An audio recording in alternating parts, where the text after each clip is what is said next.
यवतमाळ जिल्ह्यातील आर्णी तालुक्यातील आसरा गावाजवळील नदीपात्रात मोठ्या प्रमाणावर सुरू असलेल्या रेती चोरीच्या प्रकरणाने स्थानिक प्रशासनाच्या कार्यक्षमतेवर प्रश्नचिन्ह निर्माण केले आहे। या प्रकरणात गावातील रहिवासी रमेश नाईक यांचा मुलगा मोहित चव्हाण उर्फ नाईक हा मुख्य सूत्रधार असल्याचे समोर आले आहे।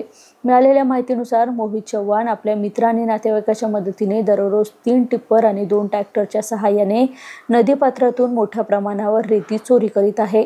या अवैध कारवाईला पोलीस आणि महसूल विभागातील काही अधिकाऱ्यांची थेट साथ असल्याचा आरोप स्थानिक ग्रामस्थांनी केला आहे। या रेती माफियाच्या कारवाईमध्ये तालुका दंडाधिकारी वैशाख वाहुरवाघ, तलाठी वर्षा शेंडे आणि मंडळ अधिकारी डोलरकर यांचेही नाव पुढे येत आहे।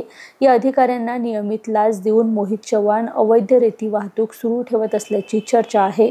यात रेती चोरीच्या पैशातून मोहित चव्हाणने आर्णी नगरपालिकेची परवानगी न घेता शहरात बेकायदेशीर बांधकाम उभारल्याची ही माहिती पुढे आली आहे।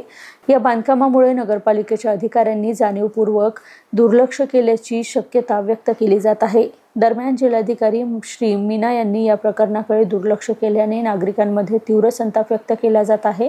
एकीकडे शेतकरी आत्महत्या करत आहे तर दुसरीकडे महसूल विभागातील अधिकारी आणि स्थानिक माफिया रेती चोरीच्या धंद्यात मग्न आहेत। हे अत्यंत धक्कादायक असल्याचं नागरिकांचं मत आहे। आर्णीहून साहसिक प्रतिनिधी सद्दाम सलाम शेखची रिपोर्ट।